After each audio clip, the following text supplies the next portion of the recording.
갈라디아서 4장 1절부터 4절까지 제가 읽습니다. 내가 또 말하노니 유업을 이을 자가 모든 것의 주인이나 어렸을 동안에는 종과 다름이 없어서 그 아버지의 정한 때까지 후견인과 청지기 아래에 있나니 이와 같이 우리도 어렸을 때에 이 세상 초등학문 아래에 있어서 종노릇 하였더니 때가 참에 하나님이 그 아들을 보내사 여자에게서 나게 하시고 율법 아래 나게 하신 것은 아멘. 칼빈 목사님의 갈라디아서 강해 설교 24번째 시간입니다. 칼빈 목사님의 갈라디아서 강해 설교는 아마 제가 볼 때에 설교를 아침 저녁 이렇게 해 가시다가 정해진 시간이 되면 바로 끝내셨던 것 같습니다.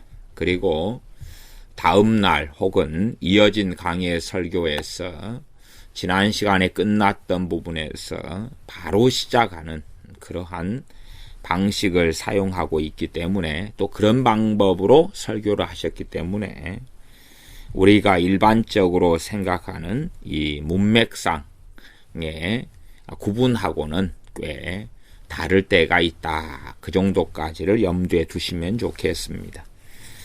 지금 24번째 갈라디아서 강해 설교 본문이 갈라디아서 4장 1절부터 4절인데 4절에서 끝나면 안 되는 거죠.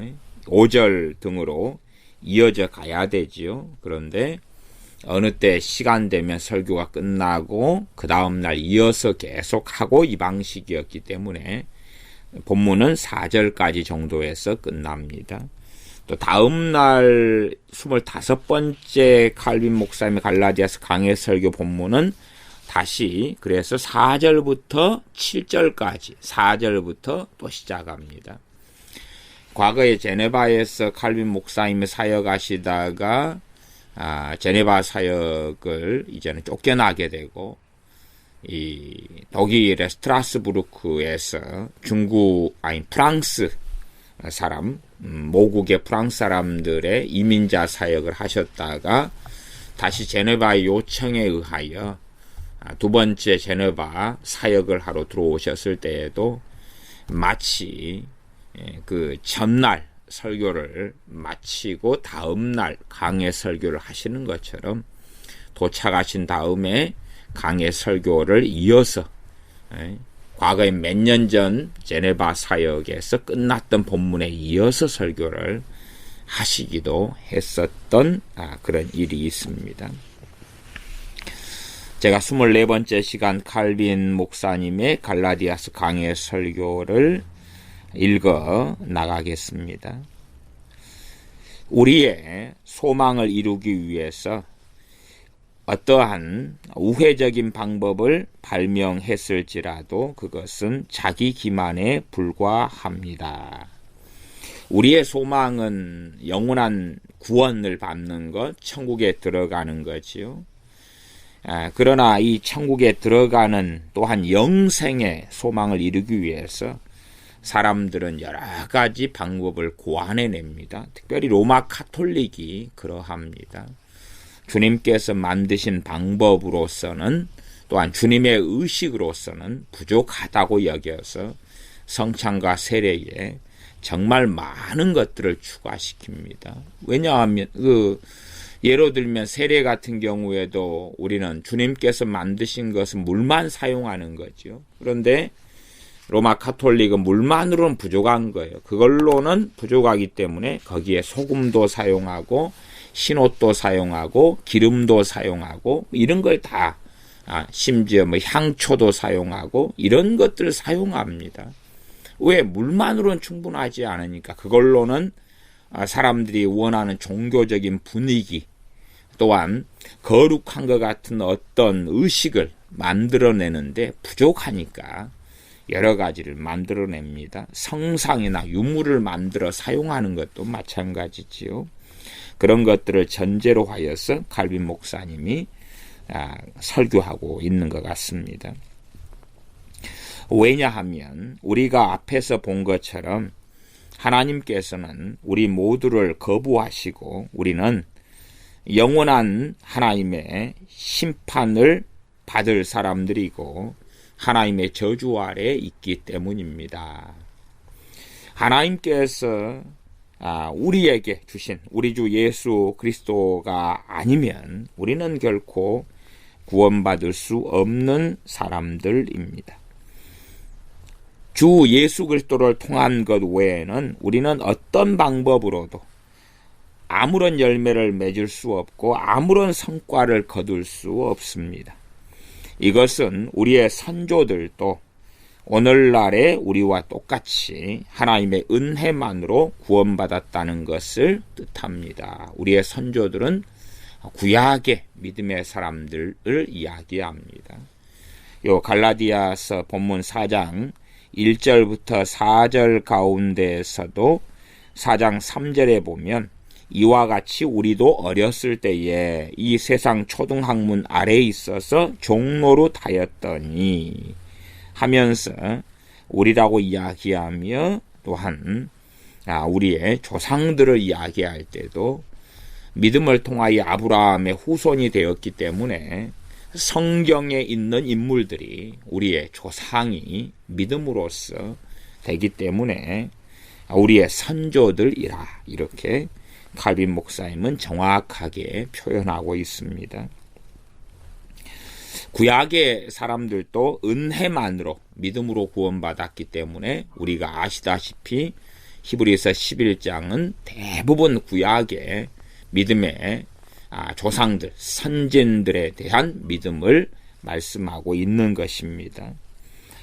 고린도 후서에서 하나님의 언약은 늘 항상 주 예수님 안에서 맺어졌다는 것을 말씀합니다. 고린도 후서 1장 20절입니다. 주님께서 보증이 되셨습니다. 즉, 주 예수 그리스도께서는 언약이 우리의 생활 속에서 의미를 갖게 하고 능력을 발휘하게 하고 효능을 발휘하게 하시는 유일한 분이십니다. 하나님의 언약이 유의미하게 되는 것, 우리에게 의미가 있는 오직 유일한 이유는 주 예수 그리스도 때문이며 주님 안에서 그렇다고 말씀합니다. 하나님께서는 주 예수님을 통하여 모든 사람을 받아들이십니다. 왜냐하면 우리는 모두 주 예수 그리스도의 은혜를 통해서 하나님과 화해했기 때문입니다. 오늘의 교회와 율법 아래에 있었던 교회 사이에는 커다란 차이가 있습니다. 율법 아래의 교회는 주님 이전에 구약 때 혹은 주님께서 이 땅에 오시기 전에 교회를 이야기합니다. 우리의 선조들은 수많은 의식을 거행하지 않으면 안 되었습니다. 그들은 어릴 때에는 할례를 받았고 또 제사를 지냈고 또한 정결예식, 세척식 등도 가졌습니다. 오늘날에는 이와 같은 것들이 다 폐지되어서 더 이상 거행되지 않습니다.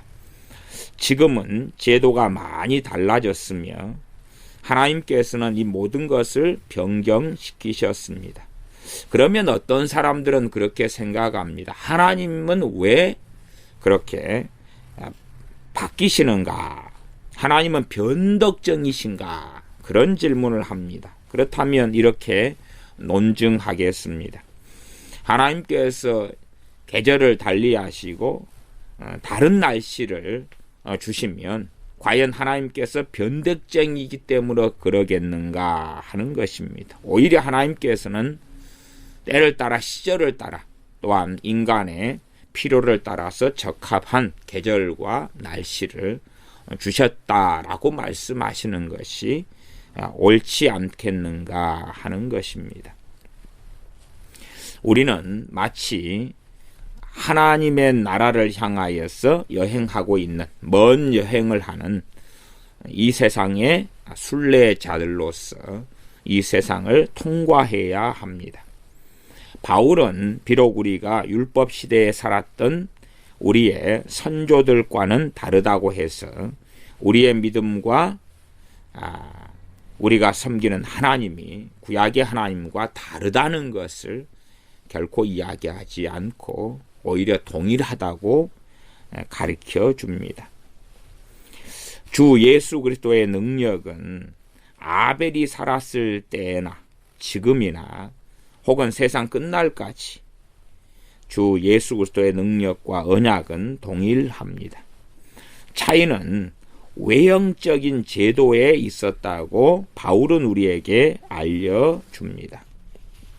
이제 구약에 있는 이 여러 가지 제도들, 또 구약의 율법 의식들, 이 갈라디아서 4장 본문이 과거에 우리가 후견인과 청지기 아래에 있었던 그러한 어렸을 때의 이 세상 초등학문 아래 종노릇하는 사람들이었다. 그런 것처럼 율법에 과거에는 매여 있었으나 지금은 때가 차서 하나님께서 아들을 보내셔서 우리가 이제는 이 어렸을 때 같이 율법에 매여서 종노릇하지 않아도 되는 것이다 라는 것을 지금 설명하고 있는 내용들입니다.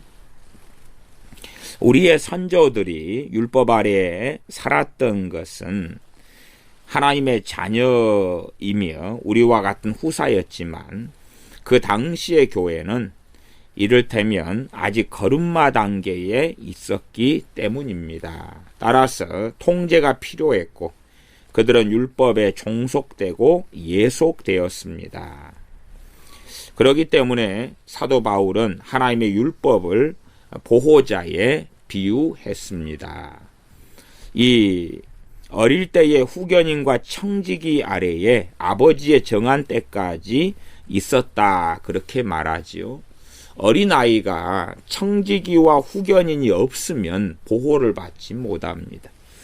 어떤 제도도 있었는데 한 아버지가 재산을 가지고 있다가 임종할 때에 본인이 자신의 자식이 어린 것입니다. 그렇기 때문에 자식이 성인이 될 때까지 후견인과 청지기를 지정을 합니다. 그러면 이 모든 재산의 주인이 어린 아이지만 그러나 아직은 재산권을 사용하고 재산을 지키고 보호할 만한 능력이 없기 때문에 후견인과 청지기 아래에 있는 것이 필요했던 것처럼 구약시대의 하나님의 자녀들과 백성들에게 하나님께서 율법을 주신 것은 이 율법을 통하여 보호를 하시기 원하셨다는 그런 뜻과 의미가 함께 포함됩니다.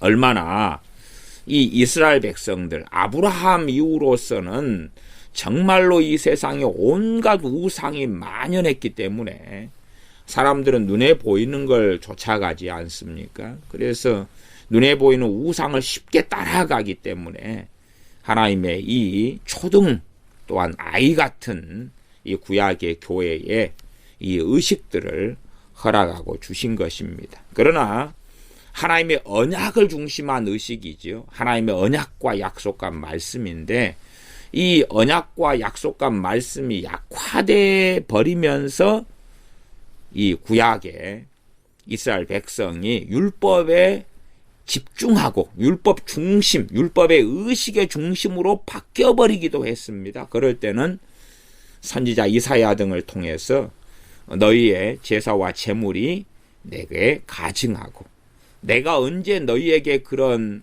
이 소의 피, 양의 피를 바치라 하더냐, 그리고 책망하시기도 합니다. 말하자면 우리가 세례나 성찬을 할 때에 주님의 십자가에 달리시며 흘리신 피와 언약을 가리키지 않고 단지 빵과 포도주만 먹는 성찬을 하거나 세례의 의미가 뭔지도 가리키지 않은 채 세례 의식만 한다면 그게 무슨 가치가 있습니까? 오히려 하나님을 조롱하는 것이 되지요. 그것처럼 하나님께서 율법의 의식을 주셨지만 율법의 의식은 하나님에 대한 사랑, 경외, 또한 언약, 믿음이 중심이 되며 거기에 기반한 율법의 의식, 제사, 정결예식 등이 돼야 되는 건 명확한 것입니다. 명확한 것. 그러나 이스라엘 백성들은 거기에서 어그러져서 이 하나님의 언약과 하나님을 경외함과 사랑함과 섬김은 사라진 채 의식들만을 강조하고 그것만을 남겨놓은 거죠. 로마 가톨릭 천주교도 그렇습니다. 성찬 등을 미사라는 이 더러운 것으로 만들어가지고 하나님의 말씀은 온데간데 없이 이 주술과 샤머니즘과 우상으로 변개시켜버리고 만 것입니다. 그래서 이 어린아이 때에 하나님께서는 율법을 통해서 이스라엘 백성, 하나님의 백성을 보호하기를 원하셨고, 이 갈라디아서 4장에서는 이 어린일 때에 후견인과 청지기로 율법을 비유하면서 보호자로 비유했습니다. 사도 바울이 히브리서에서 보여준 대로 믿음이 그 수단이 되었습니다. 칼빈 목사님은 히브리서의 저자를 사도 바울로 봅니다. 물론 제 개인적인 견해도 마찬가지입니다. 아벨이 드린 제사가 하나님께 연락된 것은 그것의 본질적인 가치 때문이 아니고 또 그 제사를 드린 사람 때문도 아니고 아벨의 믿음 때문이었습니다. 히브리서 11장 4절. 아벨은 믿음의 반석에 의지하고 있었습니다.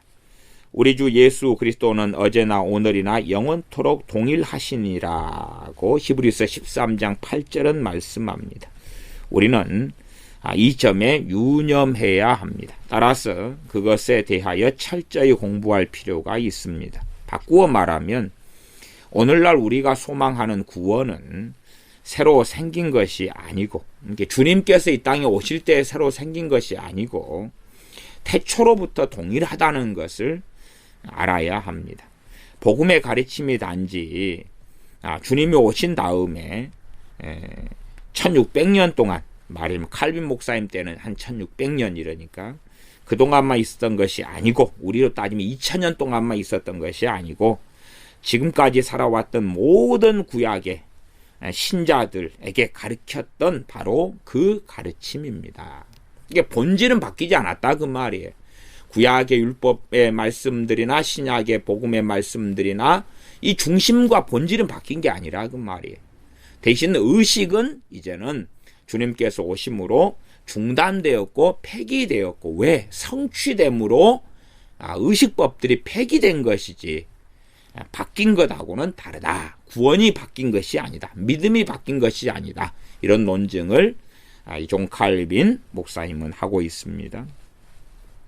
본론으로 돌아가서 주 예수 그리스도에 대해서 말하자면 우리는 믿음으로 하나님의 자녀가 됩니다. 바울은 세상적인 혈통을 자랑하는 유대인들의 어리석음과 방종함을 꾸짖었습니다. 주님께서 오셔서 하셨던 참 놀라운 말씀이 요한복음 1장에도 기록됩니다. 이 요한복음 1장의 말씀을 볼 때에 유대인들은 얼마나 기분이 나빴겠습니까? 물론 우리가 반유대주의로 살아야 되는 건 아닙니다. 그러나 성경의 이 기본과 본질은 우리가 이해해야 되지요. 이 요한복음 1장은 하나님의 자녀가 되는 것에 대한 이야기를 하면서 요한복음 1장 12절에 영접하는 자 곧 그 이름을 믿는 자들에게는 하나님의 자녀가 되는 권세를 주셨으니, 요한복음 1장 13절은 이는 혈통으로나 육정으로나 그게 아니다. 혈통 유대인이죠. 이스라엘 백성이라고 해서 하나님의 자녀가 되는 것이 아니다. 그래서 이 유대인이기 때문에 하나님의 자녀인 것이 아니다고 부정해 버립니다. 그게 요한복음 1장이죠.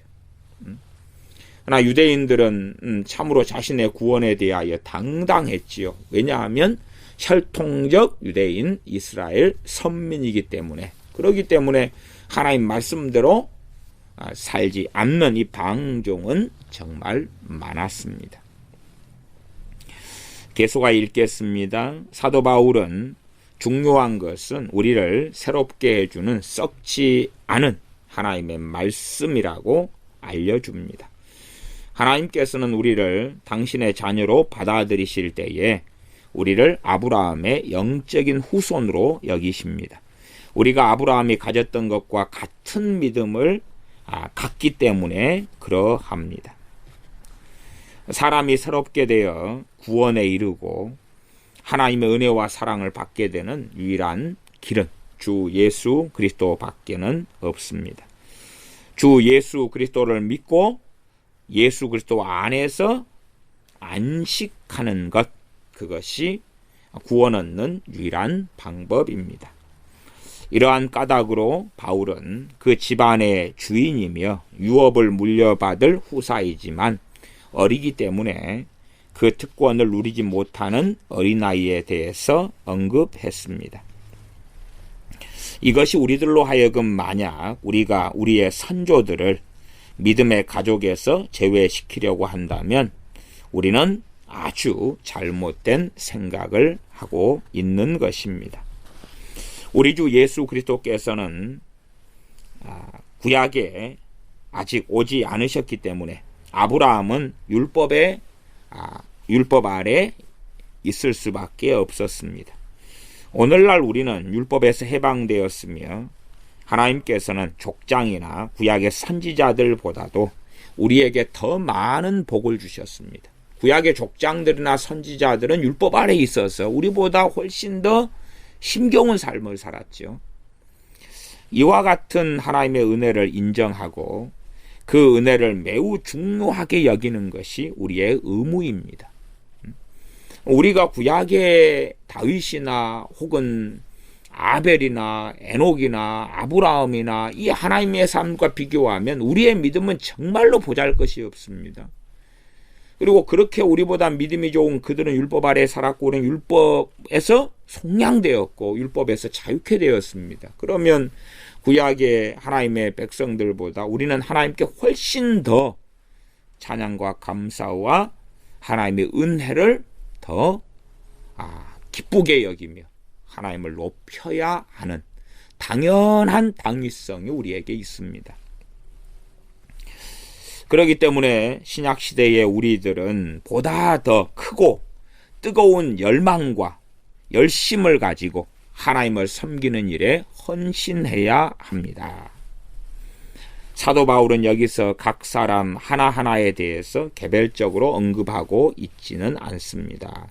각 사람 개별 그 말은 지금 갈라디아서 4장을 말씀하고 있으니까 각 사람 개인이 어린아이고 나중에 이제 율법에는 초등학문 아래에서 어렸을 때다. 그래서 구약의 아브라함이나 다윗이나 이런 사람이 영적으로 어린 게 아니다. 이런 이야기입니다. 오히려 우리 모두는 구약에 있는 하나님의 사람들보다 믿음이 더 약한 것을 알고 있습니다. 우리가 구약의 하나님의 사람들보다 거룩하지 못한데 오늘날 우리는 성이 되었다고 한다면 말이 되지 않습니다. 구약의 백성들을 이 갈라디아 4장 1절부터 4절에서는 어리다고 이야기하고 어리기 때문에 어리기 때문에 그들은 후견인과 청지기 아래 있었다. 그렇게 이야기하고 지금은 후견인과 청지기 아래 안 있으니까 이제 어른이 된 거죠. 이걸 각 개인으로서 이야기하는 게 아니다 그 말이에요. 사도 바울은 오히려 고린도 사람들에게 마치 그들이 갓난아이인 것처럼 밥으로 먹이지 않고 젖으로 먹여야 했다고 그들을 책망했습니다. 고린도전서 3장 2절이죠. 사도 바울은 그들이 그때까지 믿음 안에서 제대로 성장하지 못했다고 말하면서 그들로 하여금 그들의 느린 성장과 삐뚤어진 습관과 욕망에 대해서 부끄럽게 여기도록 책망하였습니다. 고린도 교인들의 다수가 어린아이에 불과해서 이를테면 아직도 알파벳을 배우고 있습니다. 그러니 고린도 교회 교인들이 영적으로 말하자면 율법에서 벗어나서 어른이 되어서 자유롭게 사는 것이 신약 시대인데 영적으로도 성장해서 그런 건 아니라 그 말이죠. 그런 좀 어려운 이야기에 대한 설명입니다. 이사야 선지자는 유대인들이 이와 똑같은 잘못을 저지른 데 대해서 보다 엄격하게 꾸짖었습니다. 신약의 고린도 교회 사람들이나 구약의 유대인들이나 지금 반복적으로 다 영적인 미숙함과 어리석음 속에서 살아왔던 겁니다. 그래서 어린아이들과 같이 알파벳을 반복하고 늘 처음으로 되돌아가곤 했다고 말했습니다. 그들이 배운 것을 곧 잊어버려서 발전하는 것이 거의 불가능하게 여겨집니다. 이사야 28장 10절 대저 경계에 경계를 더하며 경계에 경계를 더하며 교훈에 교훈을 더하며 교훈에 교훈을 더하되 여기서도 조금 저기서도 조금 하는구나. 이것이 항상 배우고 배우지만 성장하지 못하고 계속 이리 듣고 저리 듣고 하지만 제자리 걸음을 하는, 그러면서도 자신은 대단한 사람인 것처럼 착각하는 그러한 구약의 이스라엘 백성들, 또한 현 시대에도 정말 이런 사람들로 가득합니다. 사도 바울은 에베소서 4장 13절에 모든 믿는 자들에게, 심지어 믿음이 강해서 다른 사람을 가리킬 수 있는 사람들에게까지도 권고합니다. 그는 그러한 사람들에게 그들이 하나가 되어서 온전한 사람을 이룰 때까지 성장하라고 말합니다.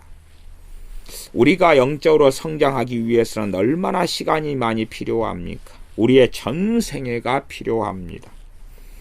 우리 가운데서 가장 훌륭한 사람도 우리 자신을 엄밀하게 조사해 보면 얼마나 우리가 허물과 부족함 투성이인 것을 고백할 수밖에 없다는 것을 알게 됩니다. 심지어 우리는 믿음의 여정 속에 많은 장애물을 만납니다. 한 다발의 볏짚이나 우리 앞에서 윙윙거리는 한 마리의 파리도 우리가 주님께 가는 길을 멈추게 하기에 충분합니다. 우리는 늘 후퇴할 준비를 하고 있습니다. 믿음이 강한 자들까지도 많은 죄와 싸워야 합니다. 이것은 우리의 믿음이 자라게 해주시고 아직도 우리 속에 남아있는 불신을 처리해 달라고 매일매일 하나님께 기도드릴 필요가 있다는 것을 의미합니다. 또 우리가 매일매일 뭘 기도해야 됩니까? 우리의 믿음을 자라게 해달라고, 또 우리 안에 있는 하나님 앞에 있는 불신, 또 불신앙, 하나님을 제대로 섬기지 아니하는 것들 처리해달라고 매일매일 기도해야 된다. 이것은 우리 한 사람 한 사람에게 적용됩니다. 오늘날 하나님께서 교회를 인도하시고 다스리는 방법에 관한 한 우리는 이미 성인이 되었습니다. 구약은 어린아이고 신약은 하나님께서 우리를 다스리는 방법으로서, 인도하시는 방법으로서의 성인이다 그 말이죠. 영적인 성인의 이야기가 아니다고 얼마 전에 고린도전서에서 논증하였던 것입니다. 어떻게 우리가 영적으로는 하나님께서 우리를 인도하시고 다스리는 방법으로는 성인이 되었습니까? 그것은 더 이상 우리의 조상들처럼 율법의 엄격한 통제를 받지 않게 되었기 때문입니다. 오늘날에는 우리가 죄를 지으면 주 예수 그리스도께 의지합니다. 물론 하나님이 보시기에는 우리는 죄와 얼룩으로 더럽혀졌지만 우리를 깨끗하게 하시는 방법이 준비되었습니다. 만약 우리 주 예수 그리스도의 피가 믿음에 의하여 우리에게 발리어진다면 우리는 성령님의 능력을 통해서 깨끗하고 정결하게 되어서 하나님께서 우리를 받아들이시게 됩니다. 우리는 우리가 하나님께 지은 죄 때문에 영원한 사형을 선고받았지만 우리 주 예수님에 의하여 그 대가가 지불되었습니다. 주 예수 그리스도께서는 우리의 죄를 사면하게 하시기 위하여 우리의 대리인이 되셨습니다. 따라서 우리는 우리의 선조들이 하나님과 교회에 대한 계획과 관련해서 매었던 멍에를, 율법의 멍에지요, 더 이상 매지 않아도 됩니다. 그 율법의 명예는 도덕법들을 말씀하는 게 아니고요. 십계명 같은 그게 아니라 제사, 정결의 식, 또 부정한 짐승, 정한 짐승을 어떻게 하느냐 하는 것 등등에 대한 이야기입니다. 하나님께서는 우리에게 율법 아래 있었던 사람들에게 보다 더 많은 특혜와 더 많은 자유를 주셨습니다. 우리가 다루었던 내용 가운데서 우리가 명심해야 할 것을 요약해 보면, 제일 먼저 우리는 그런 하나님께서 구약의 성도들보다 더 큰 은혜, 더 큰 자유를 주신 하나님의 은혜를 찬양해야 합니다. 그렇지만 우리가 잘나서 그렇다고 결코 착각해서는 안 됩니다. 우리는 항상 이 점을 명심해야 합니다. 오늘날 로마 가톨릭은 하나님께서 보시기에는 가증스러운 존재입니다. 왜 그렇습니까? 왜냐하면 로마 가톨릭은 그들이 구원을 받는데 필요하고, 사람들이 그러한 방법을 통해서 자신을 구하고 그들의 죄를 사면받을 수 있다고 미신들로 가득히 채웠기 때문에 그렇습니다.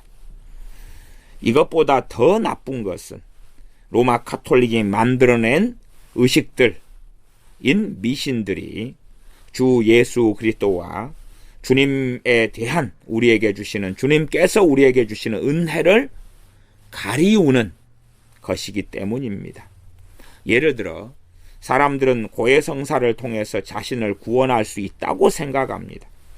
따라서 그들은 하나님의 아들의 역할을, 자신들이 떠맡는 월권 행위를 저지르게 되었습니다. 신부들이 고해성사를 하면서 사람들을 구원할 수 있다고 하는 거죠. 그러나 말도 안 되는 일이죠. 이러한 의식들을 로마 가톨릭이 만들어낸 이면에는 사람들은 비천하고 어리석기 때문에 그들을 어린아이처럼 다루지 않으면 하나님 나라의 신비를 이해하지 못할 거라는 생각도 도사리고 있습니다. 안식을 찾지 못하는 그러한 사람들이, 일반 백성들이 무식하다는 것을 빌미로 해서 많은 의식들을 도입해 들어왔습니다. 사람들은 우리가 이것저것을 더해야 된다고 믿고 있습니다. 왜냐하면 예를 들어 세례식에 물만 있다면 그것은 너무나 간단하기 때문입니다. 그들은 말합니다. 로마 가톨릭은 말합니다. 물로는 충분하지 않다고 말입니다. 왜냐하면 마음이 우리가 너무 둔해서 물만 가지고는 세례식에 담긴 신비한 의미, 주 예수 그리스도에 의해서 새롭게 된다는 사실을 이해하지 못하는 불쌍한 바보들이 너무 많기 때문에 물에다가 세례식을 행할 때에 더 많은 것을 더해야 된다고, 말하자면 성경의 가시적인 징표 역할을 하는 성유가 필요하다고 합니다. 홀리 오일, 거룩한 기름이 필요하다고 주장합니다. 그러면서 거룩한 기름에 성유에 촛불, 흰옷, 소금 등 이것저것이 필요하다고 첨가를 시킵니다. 이렇게 해서 세례식은 사람의 환상에 따라서 아름답게 만들어낸 이상한 것이 되고 말았습니다. 어떻든 하나님 아버지의 측량할 수 없는 지혜가 되시는 주님께서 우리에게 무엇이 좋은지 몰랐다고 말할 수 있겠느냐 그 말입니다. 주님께서 세우신 세례나 성찬이 불완전해서 무엇이 필요한 것처럼 주장하는 것은 얼마나 하나님과 우리 주 예수 그리스도를 모독하는 일입니까? 로마 가톨릭 사람들은 다른 가르침도 똑같이 이렇게 왜곡을 시킵니다. 성찬식까지도 부패하고 왜곡을 시켜왔습니다. 그보다도 미사라고 하는 사악하고 추한 행위로 완전히 더럽게 하였습니다. 단지 빵과 포도주를 먹고 마시는 것이 그들에게는 너무나 평범한 일로 보입니다. 그러나 우리가 진정한 믿음과 순종하는 마음으로 성찬식에 참여할 때에 우리 주 예수 그리스도의 몸과 피를 함께 나눈다는 것이 약속되어 있습니다. 주님의 언약이죠. 왜냐하면 예수 그리스도만이 우리의 영원한 양식이 되시기 때문입니다. 우리가 진정한 믿음과 순종하는 마음으로 성찬식에 참여해야 한다. 그때에 주님의 살과 피에 참여하는 것이다 하는 약속이 있다 그 말입니다. 그런데 로마 가톨릭은 마치 광대극을 연출하는 것처럼 이것을 성찬을 부각시키기로 결정하였습니다. 거기에는 기억해 두어야 할 것이, 로마 가톨릭의 성찬식에는 기억해 두어야 할 행위가 아주 많기 때문에 대단히 혼란스럽습니다. 그런데 이것이 다 무엇을 위한 짓입니까? 그것은 죽은 사람은 물론 살아있는 사람의 죄를 속죄하기 위해 드리는 산제사라고 그들은 주장합니다. 오히려 그것은 주 예수 그리스도에게서 하나님께서 주신 대제사장의 영광을 강탈하는 악랄한 일입니다. 하나님께서는 그러한 영광을 아무에게도 주시지 않으셨습니다. 오직 그 아들만이 대제사장을 통한 영광을 받으시는 것입니다. 그럼에도 불구하고 로마 가톨릭에는 100만 명의 제사장이 있습니다. 이 사람들은 도대체 어떤 사람들입니까? 신부들이, 그들이 사제라 해서 제사장이라 그럽니다. 신부 그러지만 사제, 제사장 그 말입니다.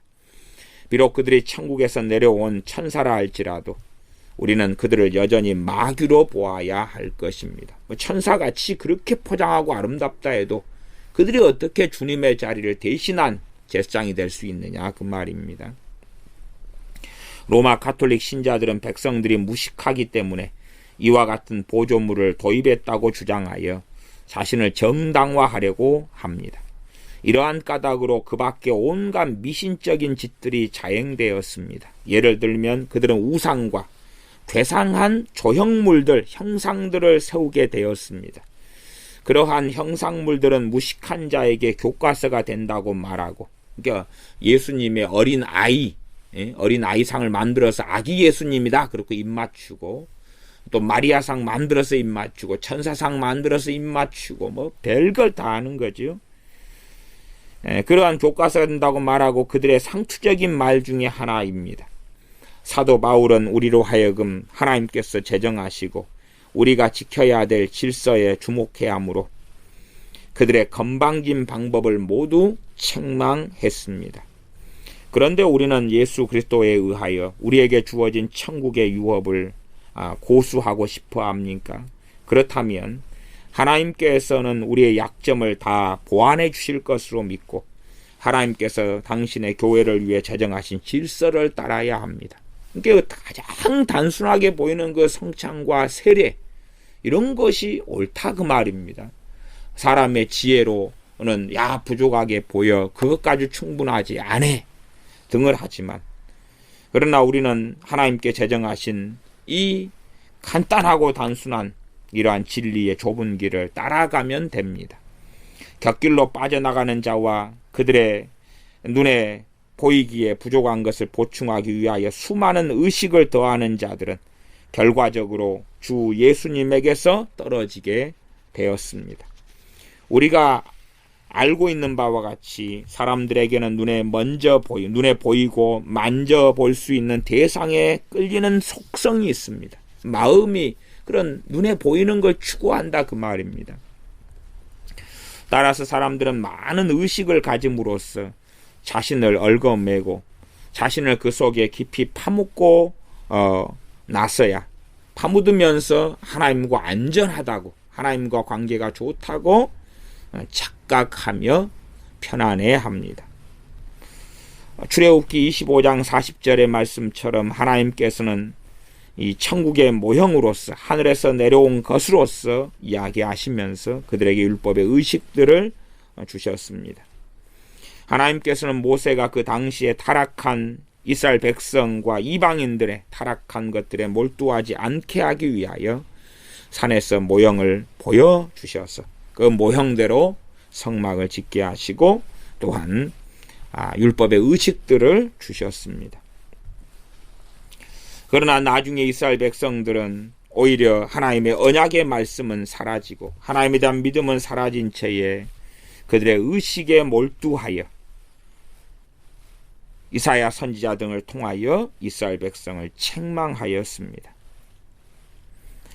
하나님께서는 너의 재물을 치워라. 너희는 내가 마치 배고프고 목이 마른 것으로 여겨서 너희가 짐승을 바쳐 나를 노엽게 하느냐.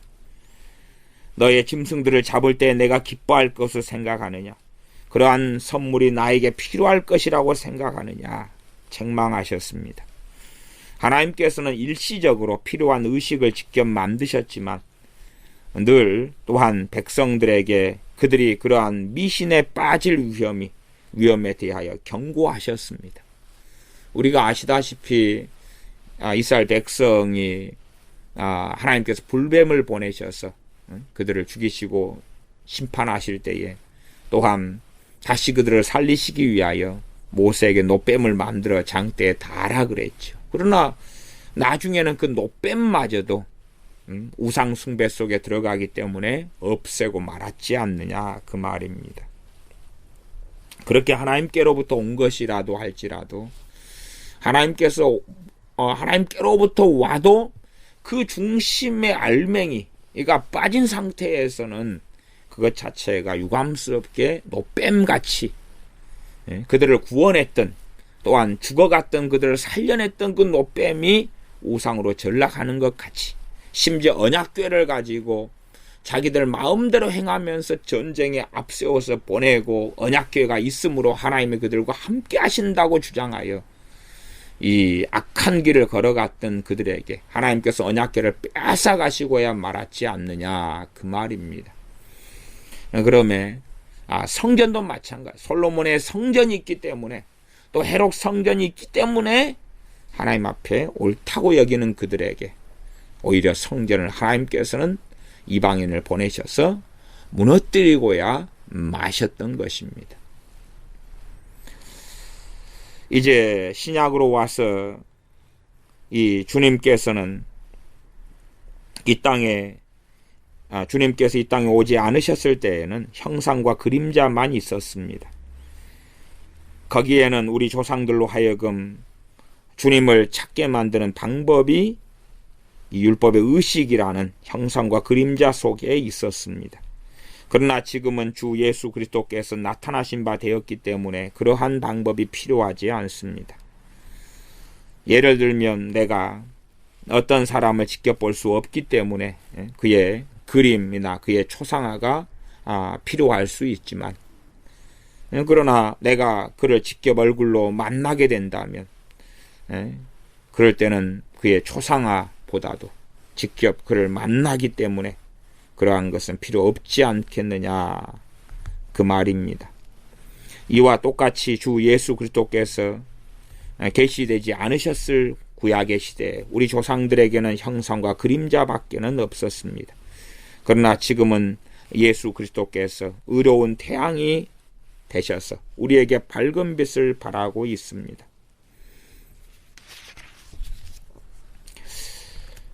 그러므로 우리는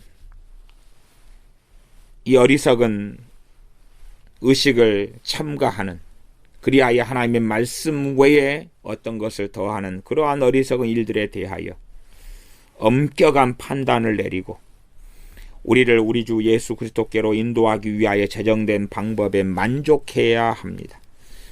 세례와 성찬이 그것이며 우리에게는 그것만으로 충분합니다.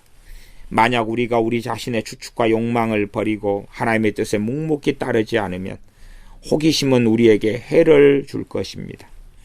그 밖에 다른 것이 도움이 될 것이라고 생각하는 것이나 다른 형태의 기독교나 교회 운영이 필요하다고 믿는 것은 하나님에 대한 모독입니다. 동방정교, 소방정교라가 로마 카톨릭 그리고 여러 가지 이 기독교의 분파들 가운데 우상들을 끌어들여서 잘못된 길로 걸어가고 많은 의식들을 끌어들여서 잘못된 길로 걸어가면서 교회를 더럽혀서 마침내 우상의 중심지로 만드는 그런 것들을 지금 칼빈 목사님은 책망하고 있는 것입니다.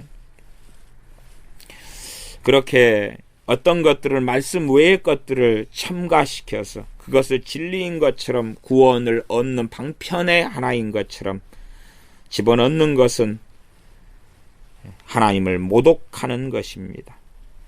사람들은 하나님께서 명령하신 것에 무엇인가를 더하려고 애써 왔는데 그것은 정말 무서운 신성 모독입니다. 사람들이 가장 중요한 일을 잊어버리고 하찮은 일에 사로잡혔을 때에 이러한 일들이 벌어집니다. 가장 중요한 것은 하나님의 언약입니다. 왜냐하면 이 세상의 모든 의식이 하나님의 말씀에 기초를 두고 하나님에게서 받아 하나님의 영광에 이르게 하는 것입니다. 그러나 그렇지 않으면 가장 악랄하고 경박한 짓이 되고야 맙니다.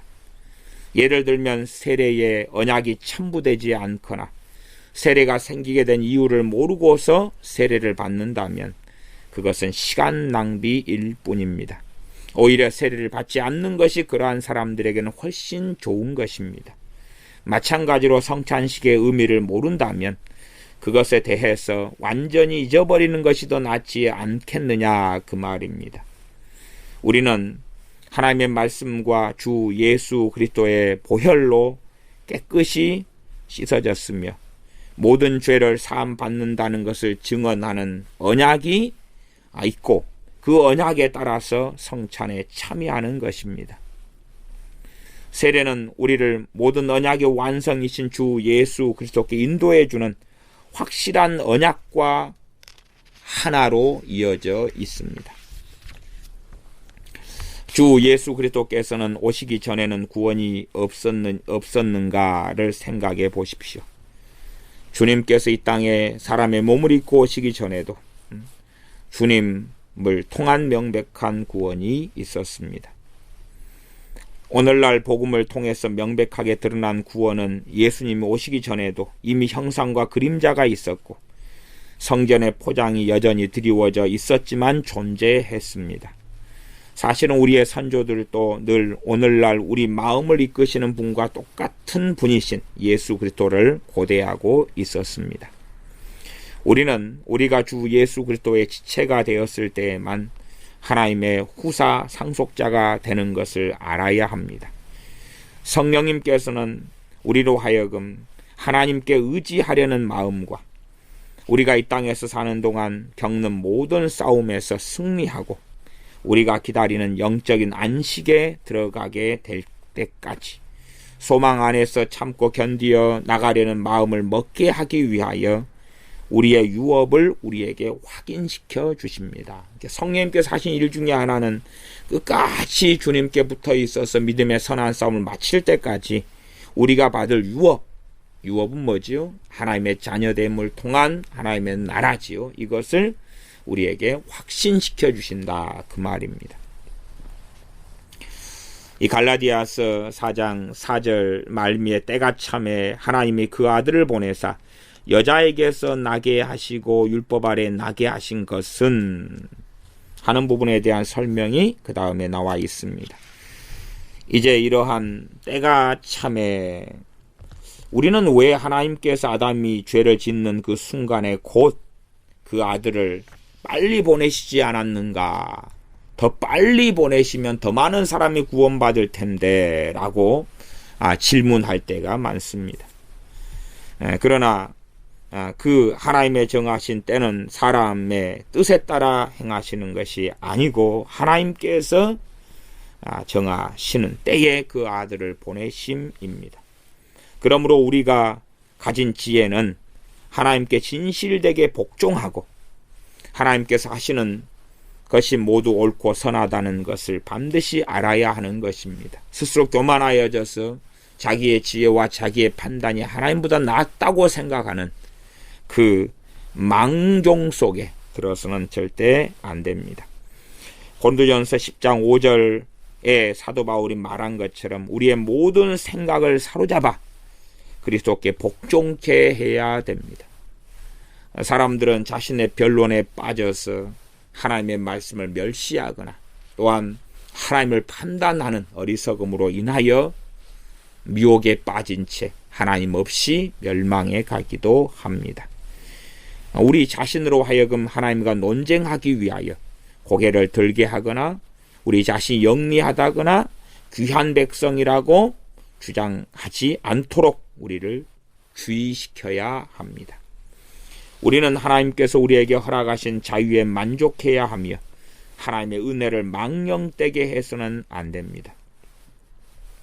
우리가 교회 안에서도 얼마나 당신은 하나님의 귀한 백성입니다, 막 사랑받을 자격이 있습니다, 거짓말을 합니다. 그러면 하나님의 은혜는 은혜되지 않고 우리가 하나님을 찬양할 이유가 어디 있겠습니까? 그러나 자격이 안 되는 우리를 불러주셨고 은혜 주셨기 때문에 마땅히 더 찬양해야 하는 것입니다. 구원받을 수 없는 우리에게 구원을 주시며 부름받지 못할 우리를 불러주시는 그 은혜를 찬양하는 거지. 당연하게 구원받아야 되고 당연히 귀한 백성이고 소중하고 사랑받기 위해 태어나고 굉장히 곤란한 이야기입니다. 끝으로 사도 바울은 가장 중요한 사실, 즉 우리는 우리 개인의 경건성에 있어서는 어른이 되지 못했지만 주 예수 그리스도께서 행하신 일 때문에 어른이 되었다는 사실에 우리의 주의를 환기시켰습니다.